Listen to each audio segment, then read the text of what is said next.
Welcome back. Today we're going to be looking at chapter 2, part 2 of the book Above Equal.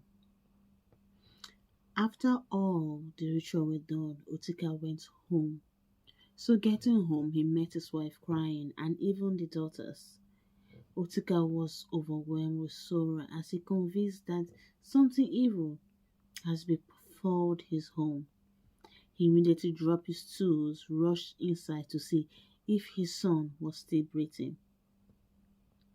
Then he got inside his hut and found that the baby has died. Eyes filled with tears, he looked to the sky, shook his head.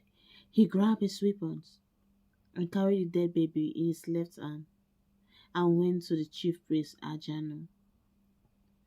Ajanu went in, got a mixture and made a drink and gave the baby. He told Otika that before the cock crowed the next morning, that his child would be well, that he was only very sick, not dead. So Tika departed to his home that night with the baby cupped in his left arm. He was restless with worries and could not sleep. Besides, he needed to keep watch on his baby. However, at midnight, the baby sneezed and started crying. The baby was back to life and very well again.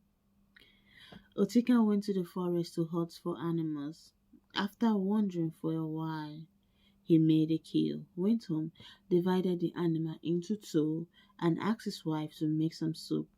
While his wife and daughters were preparing the meat, Otuka took the other half of the animal and went to see Chief Priest Ajanu. While he was getting to his place, he saw two men on their way shaking their head as they were discussing.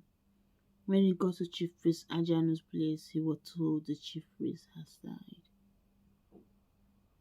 Otika went home, terribly shaken, and had with him what would have been the chief priest Ajanu's share of the animal. However, months later it happened that the child could not walk still.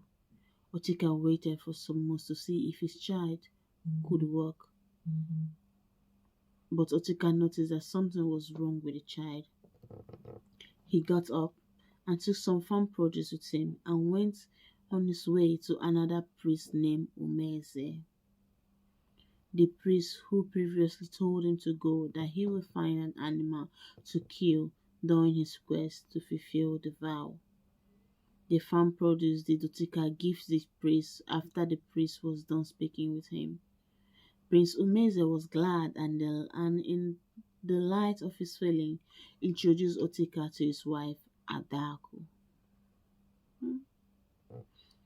Thereafter, Otika told Chief Priest Umeze that the gods has favored him, that he had come to say thanks. He further mentioned that his son Azuka was not walking despite he was even old enough to be walking on his two legs, that he was terribly disturbed and needed the gods to do something about the condition. The priest did some incantation and told Otika that the child will walk only if he built an altar for the gods in his compound. Otika inquired of the priest how he could go about building the altar, and the priest told him that he should just visit him. He should just invite him whenever he felt mentally prepared for the task. At that point, Otika felt a bit relaxed as he was convinced that the solution had come. He told the priest that everything needed for the task will be ready in the next 3 days. On the said day, Priest Umeze came and buried something by the entrance of the compound, and then went on to perform such rituals in consonance with the requirement for the tax.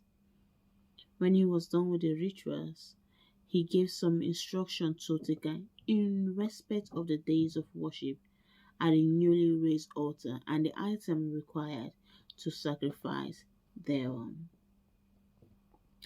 15 years later, Otika and his son Azuka were in the forest, and of a sudden, they heard some people making enchantment. They moved quietly towards the direction of the sound, and behold, It was some warriors from far tribes that had camped in the forest in readiness to invade their village. While they watched and unaware that danger was upon them, two strange looking men pounced on them from behind. However, the ever combatant Otika regained his ground and put up a fierce fight. He slew both of them and ran away with his son. When they got home, they alerted the entire community. All the strong men came to Otika's home, and he regaled them with tales of what he has experienced together with his son and what it meant for their community.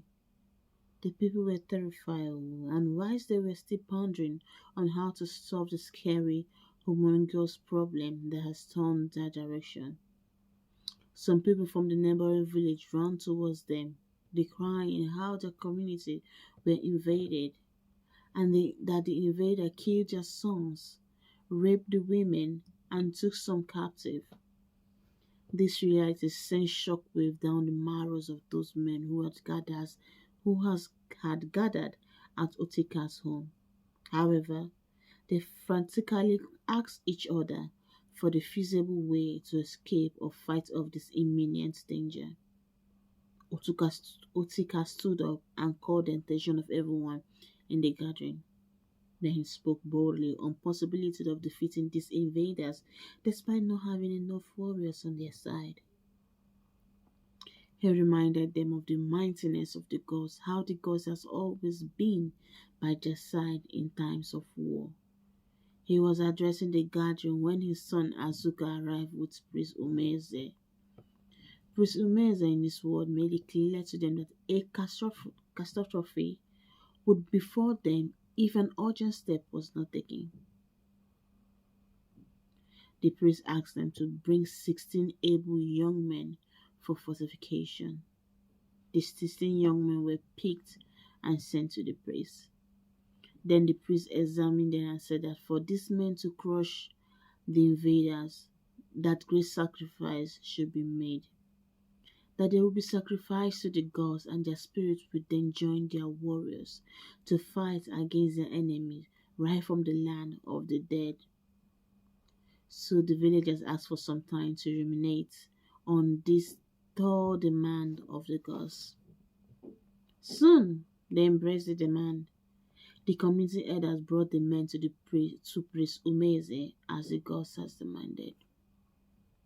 In the morning of the following day, the priest performed some rituals, and afterwards they dug a grave big enough to contain the 16 young men, and amidst the storm of tears, they were buried alive therein.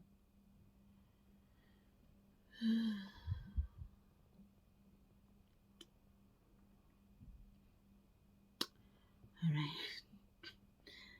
it's kind of touching, and